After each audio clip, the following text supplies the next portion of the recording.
Gia Morado may ibinunyag tungkol sa naging pag-recruit sa kanya ng Denso Airy-Bees. Nagbunga pala ang lahat ng pinaghirapan.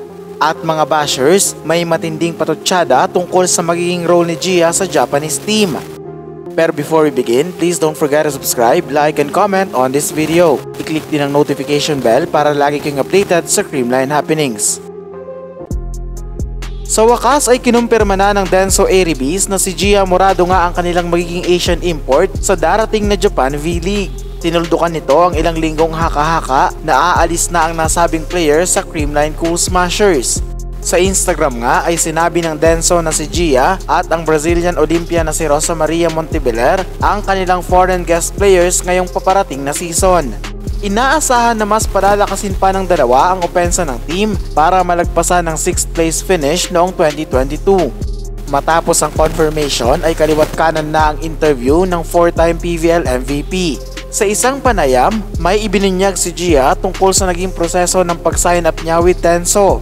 Ayon sa kanya, hindi umano siya nag-tryout sa team, hindi katulad ng ginawa niya para sa Korean Volleyball League. Kinontak lang umano siya ng team sa pamamagitan ng isang agent para maglaro sa kanila. Nangyari ito bago pa man ang Southeast Asian Games 2023 at pagkatapos niyang mag-tryout at mabigo na maging import sa South Korea.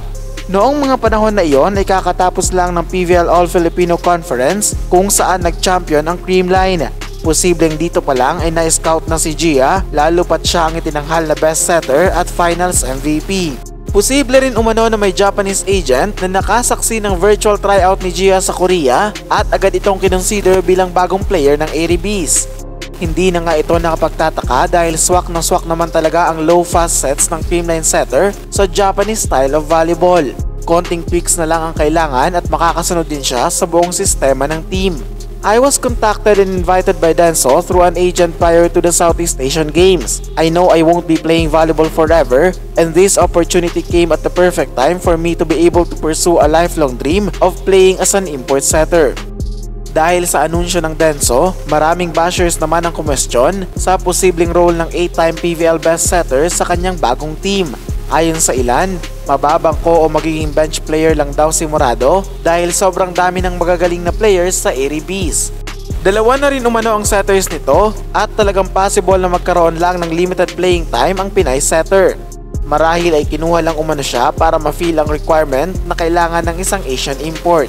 Sagot naman ng mga supporters, halata umano ang pag-iral ng crab mentality ng ilang Pinoy sa anunsyo ng Denso. Imbes umano na suportahan ang pag-angat ng iba ay mas lalo pa silang hinihila pababa dahil sa inggit o kung ano pa mang dahilan. Pero sigurado namang ipinagkikibit balikat lang ito ni Gia dahil focus lang siya sa ngayon na matulungan ang team na ma-improve ang 14-19 win-loss record noong nakaraang season. And that's it mga Ka-Volley News. Please continue supporting this channel para sa mga up-to-date na kaganapan sa Creamline World.